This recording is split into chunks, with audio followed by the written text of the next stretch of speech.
Alright, so this is the Battle of Bunker Hill. I've kind of just set this up as, just as a little demonstration for fun about some of the things that happened during the Revolutionary War and during some battles. So here we have colonial militiamen, units like that. So before I start the battle, just gonna give some background information about the Battle of Bunker Hill. Okay, so first off, in Bunker Hill, or in the Battle of Bunker Hill, most of the fighting actually did not happen on Bunker Hill. It actually mostly happened on a hill called Breed's Hill, being a hill close by. And yeah,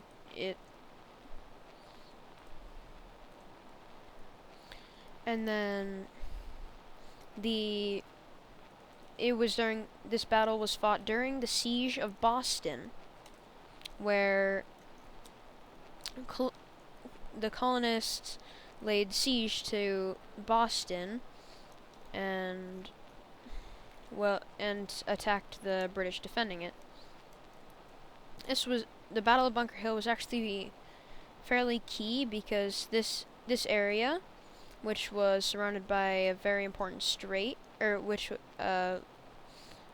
a little isthmus peninsula type thing that jutted out that could get between the mainland and kind of the island of Boston.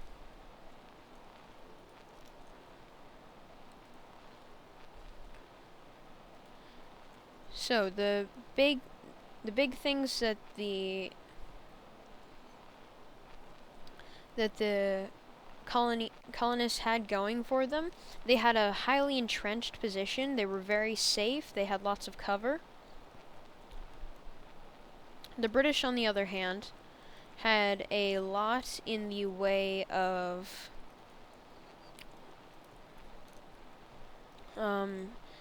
they had more men, they had more supplies. They were sitting pretty happily. They could stay in Boston indefinitely. And yeah. So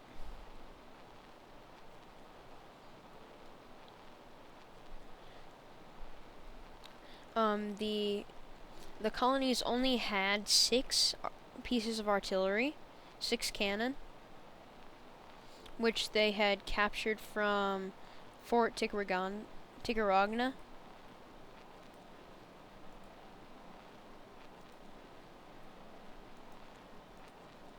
And that was actually very, very important, in that it gave the colonies something that they didn't have in the time leading up to the battle, which was cannons. And artillery fire is, well, very, very, very, very important.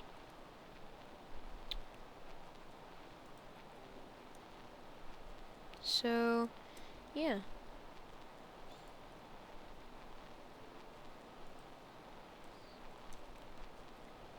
So in this, you're probably going to wonder, why do the guns reload so slowly?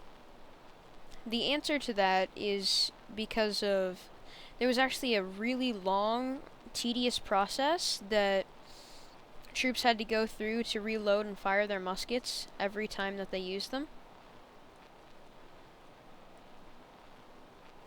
And I'll kind of highlight on that a bit more when there's actually a bit of fighting going on.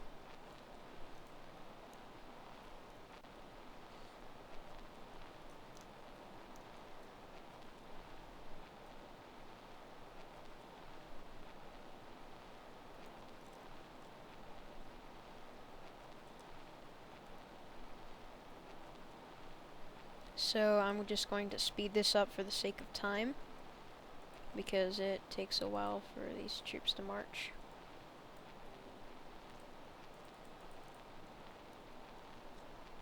rid of it.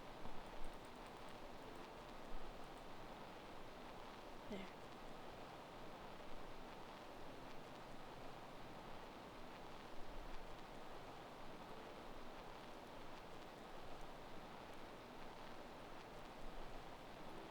So in here I'm going to kind of show some of the differences between each side. So here we can see the British. They had bayonets, they had lots of firepower,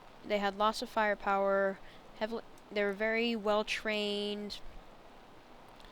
They pretty much held all the cards, like supplies and equipment wise.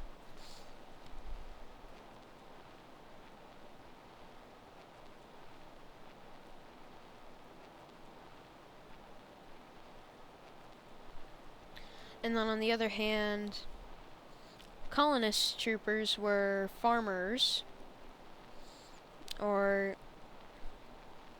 fairly untrained Minutemen type militia. Bit of lag there.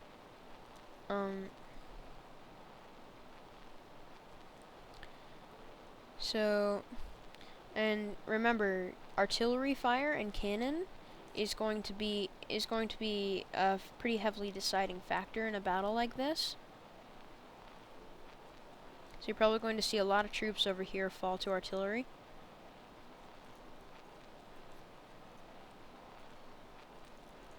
Right, these men are going to form up here, and then I'll be able to show you kind of how some of these weapons work.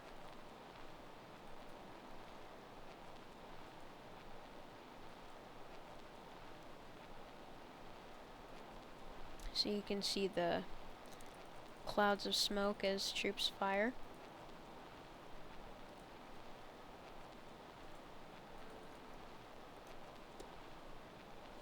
So you can see, so here, you can see he just tore something, he tore a paper packet open with his mouth that held the lead shot and the gunpowder.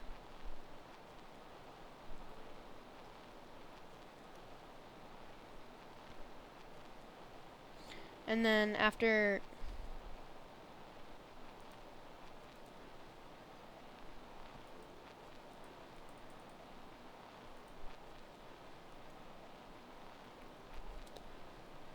doing that, they would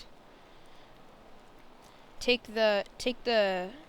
something called a cap, put it over a part of the gun called the nipple that is directly underneath the handle or the hammer. When fired, the hammer will slam down on the cap, creating a charge.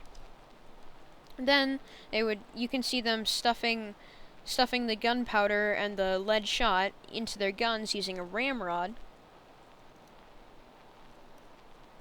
And then after completing all that, they were able to fire one shot. After that, they'd repeat the entire process again. And again. And again. As many times as they could possibly fire their guns.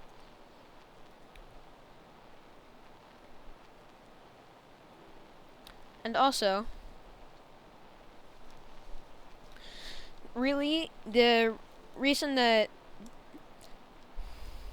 the colonists did not win this battle in many cases is probably just because they ran out of ammunition. They ran out of supplies. Otherwise, they could have held that position for ages.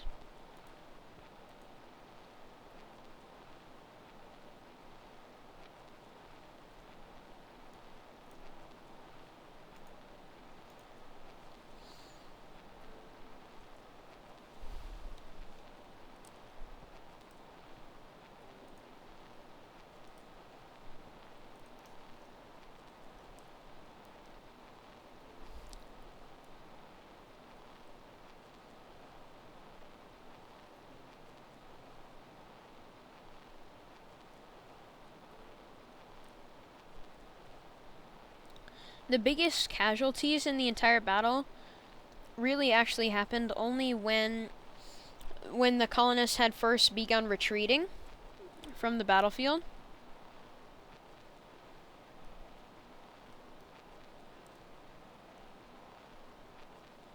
Other than that, the colonists actually weren't hurt that much.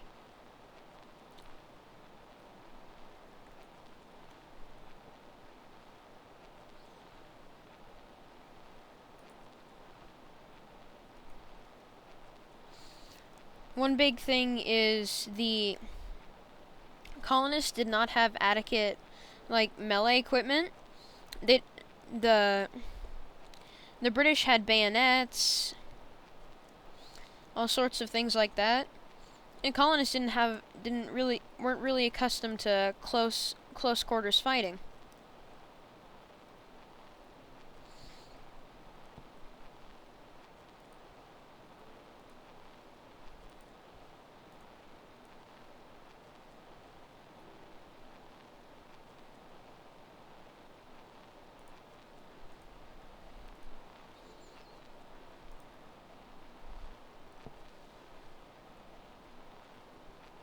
Here, and then there are general.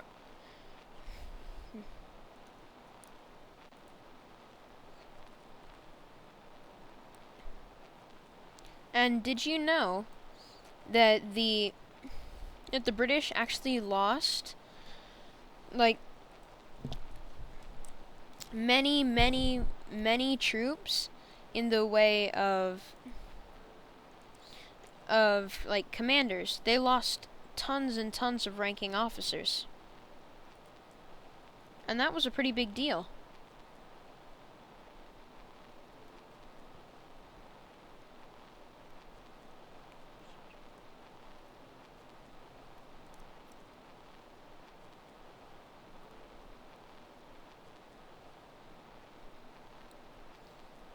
So the big thing was the colonists retreated because they were out of ammunition. They couldn't hold that position indefinitely.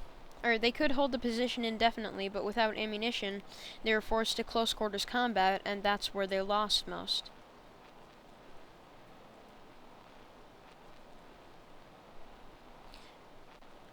In fact, in the retreat, only one of the 6 cannons that the colonists had brought to the field actually survived.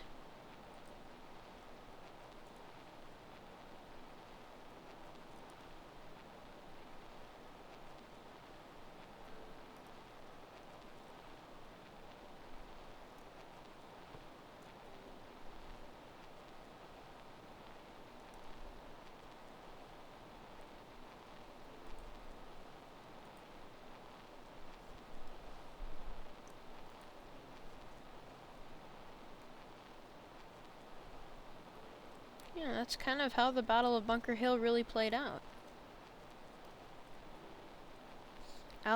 The colonists were winning until they ran out of ammunition. They repelled actually 2 charges from the enemies. The British actually charged their position twice, but instead were pushed back many times.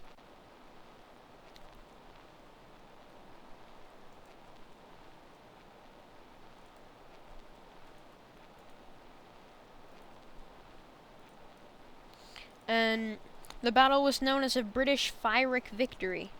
A Pyrrhic victory is one in which it's technically a victory. The winning side gets something, they gain land, they gain power, but the losses gotten in the battle are just too great and too heavy to actually be called a win.